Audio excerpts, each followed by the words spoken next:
Well, surprise, surprise, motherfuckers.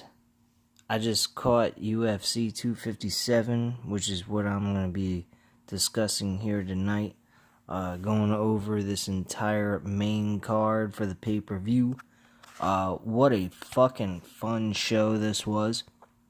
I don't review UFC events too often, but this was too hot to miss. I mean, this was really a good pay-per-view. One of the best pay-per-views I've seen in a while from UFC. Reason why I say surprise, surprise, motherfucker, is because Dustin Poirier put Conor McGregor on his ass. And I'll explain how he managed to do that. Plus also Michael Chandler, former Bellator lightweight champion, competed first time ever in the UFC in a co-main event pay-per-view against Dan Hooker, who was ranked number 6 in the lightweight division as well, and he knocked his ass out. What some group of fucking fights that occurred on this card here tonight. I will go right into that right after this short music video. So stay tuned and keep an eye out for it, because it's definitely going to be one hell of a review on this event.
Alright, folks, I hope you enjoyed the UFC theme song they used to play all the time on UFC pay-per-views.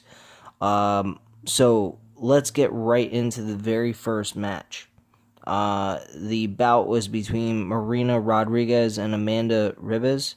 Ribas, Ribas. I don't know if I'm pronouncing that correctly. If I'm not, I do apologize. It's a women's strawweight bout. And Amanda actually was the favored fighter in this matchup. Marina Rodriguez actually was the underdog, and I picked Marina Rodriguez when I did my FanDuel fantasy team for UFC. I looked up all the betting odds and everything, and Marina Rodriguez was actually the underdog going into this event. So, and I looked at her record, and her record was 12-1-1, and I'm like, nah, man, she may be the underdog, but she's got a shot at winning this. I was like, fuck it, I'll just take her. She's low in salary on the fantasy, FanDuel, shit, so I was like, hell, I'll take her. So I took her. She went in there, knocked her out in the second round. First round, Amanda was actually winning the fight. Took her to the ground and dominated for most of that round. So that round I did give to Amanda, but in the second round, I mean, Marina Rodriguez came in there and unloaded some good punches and then some elbows, and she just beat the shit out of her until the referee said enough is enough, and he stopped the fight. So Marina Rodriguez wins in the second round with 54 seconds of the second round. Congratulations to her. One hell of a fight, though, between two women that are top ranked, actually, in the top 10. So kudos to both of them in the women's strawweight division. They both did very well. Despite the fact Amanda lost, she didn't do too bad her own self. She just got beat mainly because of height and reach. Marina Rodriguez actually had that advantage over her. That's one of the reasons why I took Marina in the first place. Height and reach is a big-time advantage in any kind of fight you'll ever be in, based on logical reasoning and so forth. I mean, I've never actually been in a fight, but I have knowledge from watching fights and from my dad being a former boxer and everything. Number one thing he always told me, though, is you gotta have the height and you gotta have the reach. If you don't have that, you always have to go inside on your opponent and beat the shit out of them. So that is the reason why Marina Rodriguez really won this fight. I don't think Marina Rodriguez has a level up on Amanda. It's just the fact that she had that reach and height over her. The next fight was a middleweight division bout. It was between Makhmud Muradov defeating Andrew Sanchez with a TKO victory with a flying knee and punches to the head. 2 minutes and 59 seconds in this third round. My attitude on this, I didn't really particularly think Andrew Sanchez had a shot at this fight because, one, his record just alone was not that good going in. It was 13-5. Going up against a guy like Muradov, who was 24-6. I mean, that's a hell of a good record to have going into UFC or MMA period. So I really believe that Muradov was going to win that bout easily with no problem. I'm not too familiar with the guy, but based on how he was fighting in the octagon and on top of his record, I really believed he was going to win that fight hands down. And as the fight was going on, I knew for a fact he was going to win. Joanne Calderwood defeated Jessica Ai in this women's flyweight division. It was unanimous decision for Calderwood. She won this fight 30-27, 30-27. The last judge gave it a 29-28 to Joanne Calderwood. Joanne Calderwood fought very well. Jessica Ai had a good shot at winning this bout. Unfortunately, she got pounded around very much. I think her health issues, which is something that was discussed going into this bout that she was going through leading into her getting this bout, she finally got it under good health conditions, so she was prepared for this fight. But I think even though she, managed to overcome her health issues, I think that did have an effect on her in this fight, hands down, with no problem, in my belief, because of the fact that, just because you have severe health issues and you manage to get better from it doesn't mean you're going to go into a fight like this right out of the gates and perform at a high level. Jessica Ai has always been a well-known name, at least if you're following MMA. She and Joanne Calderwood, from what I heard from the broadcasters, is that whoever won this fight was probably going to get the next shot for the flyweight women's championship, which I forgot the name of the title holder of that. She's a very good fighter. Let me just check out here real quick the women's flyweight division.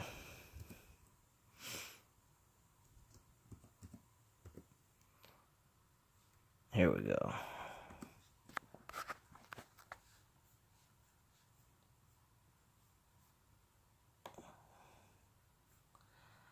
And the featherweight,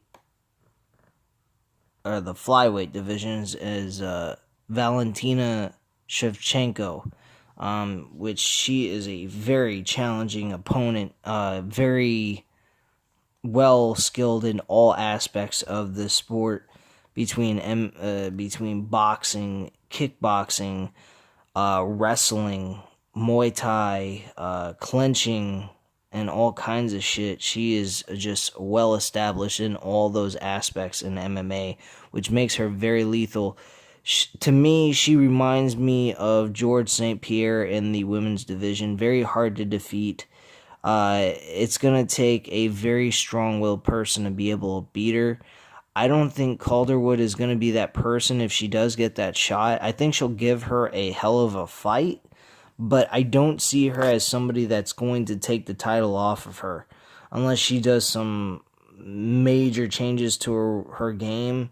Because Jessica even had a even shot at winning this fight, and she was right in it. It's just that Joanne Calderwood hit her with some really good shots, made her bleed really badly. In certain aspects of the fight, Calderwood really had the right to be called the winner of the fight by the judges. So that's just pretty much my attitude on that. Maybe you guys share a different opinion, but I think mine's actual facts. I'm not just speaking my own opinion. I'm also going on facts and reality here. So that's just how I see it. Michael Chandler defeated Dan Hooker, as I already mentioned, by TKO in the first round, actually. 2 minutes and 30 seconds in the fight. He knocked him out. Referee had to get him off. I couldn't believe it. Michael Chandler fought a guy that had he was taller than him. He was 6 foot, and Michael Chandler is 5'8". He had him beat by by 4 inches. 4 fucking inches. And reach, he had him beat by 4 inches too. He had 75 reach, while Michael Chandler had a 71, maybe 71.5 reach. And he had him beat in both of those areas. And Chandler just managed to go right in on him, hit him with some really good shots to the head. Dan Hooker was actually backing up at a certain point, and he got hit right on the jaw, turned his head the other way, and he just lights out. It was over for him, and he just kept connecting with it until the referee told him to stop. And Michael Chandler won the fight by a knockout. Very impressive win by Michael Chandler. I was extremely happy for him and stoked that he got that win, and when he went ahead and he got on the microphone, he said, "Surprise, surprise."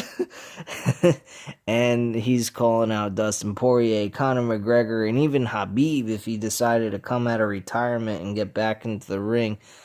I don't think we're going to see Khabib return to MMA. I truly believe deep down he doesn't have the passion for MMA anymore because of his dad. I'd be very surprised if he does come back. He had a very good career, 29 wins and 0 losses. That's pretty fucking impressive. Nobody's ever done that in MMA before. He's basically the Floyd Mayweather of MMA at this point. I almost call him Michael Mayweather. What the fuck?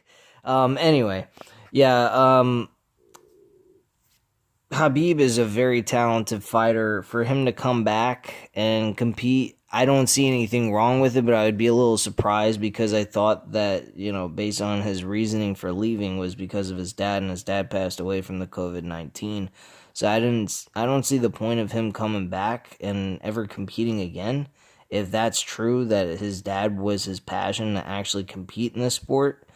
But bottom line, I really doubt we're going to see him come back at all. Unless he has a change of heart, needs the money, something like that. That's the only way I see him coming back.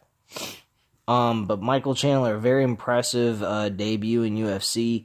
And I gotta say one thing, not too many people get the kind of luck that Michael Chandler had, being able to appear in his first fight in UFC and compete in the co-main event of a major pay-per-view like this, having Conor McGregor build on the main event of the card. So kudos to him very much so on that, and getting the victory too. Dustin Poirier, as I already mentioned, he won the fight against Conor McGregor by TKO in the second round in 2 minutes and 32 seconds in the round.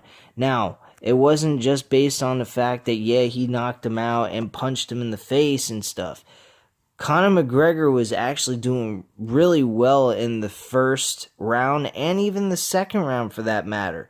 The problem that Conor McGregor was having, and it wasn't